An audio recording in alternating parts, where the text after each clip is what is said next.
Oke, Assalamualaikum warahmatullahi wabarakatuh. Teman-teman, jumpa lagi dengan saya, Robi. Selamat datang di YouTube channel saya. Nah, pembahasan kali ini saya akan membahas tentang syarat-syarat Serdos di tahun 2021. Nah, kalau misalnya saya bandingkan ketika saat saya lulus 2014, itu banyak sekali perubahan dan menurut saya sangat lebih ketat lagi. Mau tahu pembahasannya? Silahkan disimak videonya.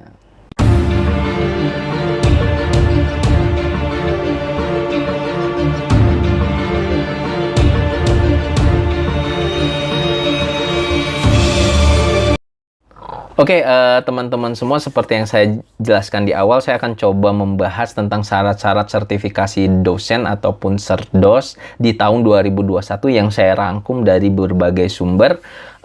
Sebelum masuk ke pembahasan, jangan lupa untuk subscribe YouTube channel saya, share, like, serta komen, serta follow Instagram saya di @robilendra. Oke, teman-teman semua, sebagai dosen, salah satu yang kita inginkan adalah mendapatkan sertifikasi dosen. Selain kita mendapatkan sebagai identity sertifikat, kita sebagai pendidik, kita juga mendapat tunjangan dari pemerintah. Nah, tentunya semakin tahun, semakin banyak perubahan mengenai syarat-syaratnya.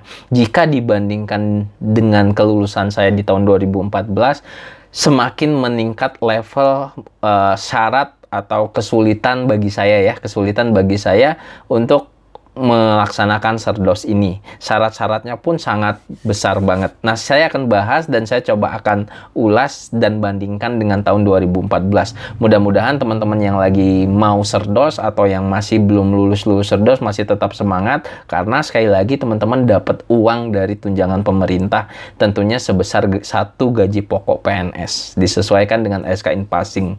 Ini saya sebutkan biar teman-teman semangat ya semuanya. Oke, yang pertama yang saya dapat adalah jabatan fungsionalnya minimal asisten ahli. Nah, ini sama sih sebenarnya teman-teman. Di 2014 juga saya minimal harus asisten ahli. Jadi kalau teman-teman dosen baru itu harus punya jenjang fungsionalnya adalah asisten ahli. Yang kedua adalah pangkat atau golongannya itu minimal 3A. Tetapi kalau teman-teman dosen yang lulus dengan linearitas S1, S2-nya itu kalau sudah asisten ahli langsung ke 3B, jadi nggak harus ke 3A. Nah, ini buat teman-teman. Oke, yang ketiga adalah masa kerja minimal 2 tahun jika pindah kampus, minimal 2 tahun di kampus baru jika jadi PNS, minimal 2 tahun dari SK CPNS, plus minimal 2 tahun dari SK asisten ahli. Nah, kalau dulu seingat saya di 2014 saya menunggu dari asisten ahli itu nggak terlalu lama gitu ya. Kalau sekarang kalian dapat atau teman-teman dosen baru mendapatkan minimal 2 tahun SK asisten ahli, kalian harus menunggu lagi 2 tahun.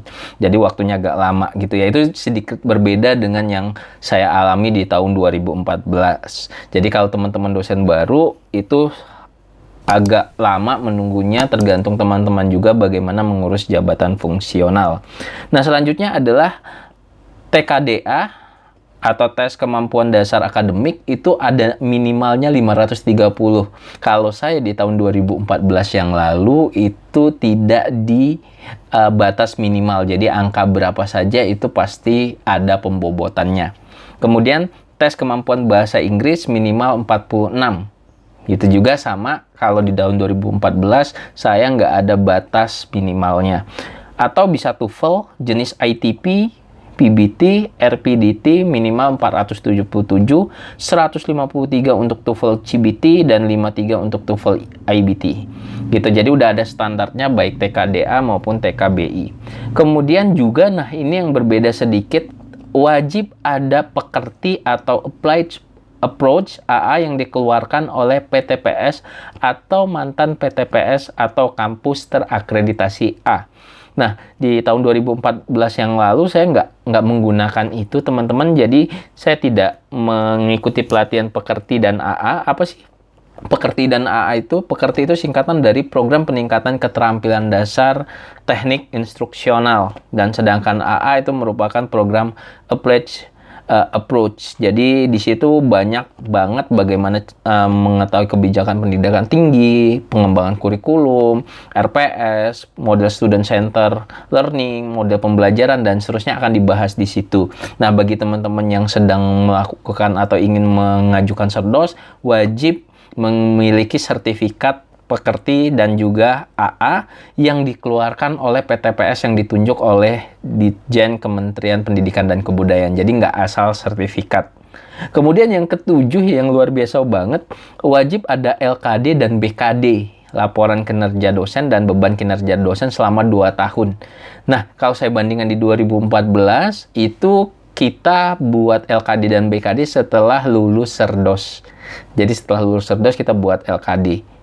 Gitu ya, karena dimintanya seperti itu, walaupun banyak harusnya sih BKD itu wajib per semester baik yang Cerdos atau tidak. Nah, itu yang membedakan. Kemudian unsur-unsur penelitian dan publikasi, yang pertama wajib menyiapkan 2 jenis dokumen, yaitu pertama video rekaman yang berisi pernyataan diri tentang topik atau roadmap penelitian dan deskripsi salah satu publikasi karya ilmiah yang dianggap paling fenomenal yang dihasilkan selama menjadi dosen, yaitu berikut makna, kegunaan, nilai inovasi, dan konsistensi pengembangan keilmuan yang dilakukan. Durasi videonya itu 10-15 menit dan diunggah ke sebuah situs web berbagi video yang dapat ditelusuri secara online. Jadi Bapak Ibu menjelaskan tentang publikasinya yang pernah dilakukan, berikut kriterianya nanti diupload ke YouTube, batas waktunya 10-15, dulu nggak ada. Kemudian bukti penelitian dan publikasi karya ilmiah yang diunggah ke daftar riwayat penelitian dan publikasi karya ilmiah pada aplikasi Cerdos di Sister, yang berupa daftar penelitian dan laporan penelitiannya, daftar publikasi karya ilmiah berupa artikel yang dipublikasikan dalam jurnal ilmiah. Nah, yang membedakan sekarang sudah ada aplikasi Sister, jadi Kemendikbud atau pelaksana Cerdos itu langsung mengambil data dari Sister. Nah, kalau yang di 2014 itu masih menggunakan Forlab Dikti datanya.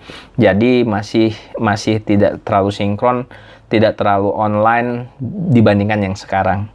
Nah, kemudian selain penelitian ada unsur pendidikan dan pengajaran, wajib membuat 2 buah video. Nah, disuruh membuat video lagi, yaitu penjelasan tentang kuliah yang diampu, DIA, delivery, interaction, dan assessment. Durasi videonya 10-15 menit dan diunggah ke website yang dapat membagikan video, ya YouTube lah ya. Kemudian rekaman proses pembelajaran perkuliahan sesuai dengan RPS dapat berupa video rekaman pembelajaran, durasi minimal 30 menit, boleh real classroom dan atau micro teaching, boleh teori atau praktek yang diunggah ke sebuah situs website, berbagi video yang dapat ditelusuri secara online. Kemudian rekaman pembelajaran asinkronus, yaitu rekaman pembelajaran blended, hybrid berupa link LMS, dan disertai dengan akses yang akan diberikan ke asesor. Jadi poinnya ketika pembelajaran teman-teman harus memiliki video bagaimana cara Anda mengajar di kelas. Dan di 2014 itu sangat tidak ada. Kemudian selanjutnya unsur PKM ya, yaitu wajib menyiapkan 2 jenis dokumen, video pernyataan diri berisi topik PKM, video kembali, kemudian waktunya 10-15 menit, kemudian bukti pengabdian kepada masyarakat yang diupload di Sister, yaitu daftar pengabdian kepada masyarakat. Well, luar biasa banget teman-teman, ini yang saya himpun dari beberapa sumber, yaitu syarat Cerdos di tahun 2021 yang saya bandingkan di tahun 2014. Sangat sayang banget buat teman-teman yang mungkin ada beberapa teman-teman yang menyia-nyiakan atau menyepelekan les atau sertifikasi dosen ini di tahun-tahun yang sebelumnya.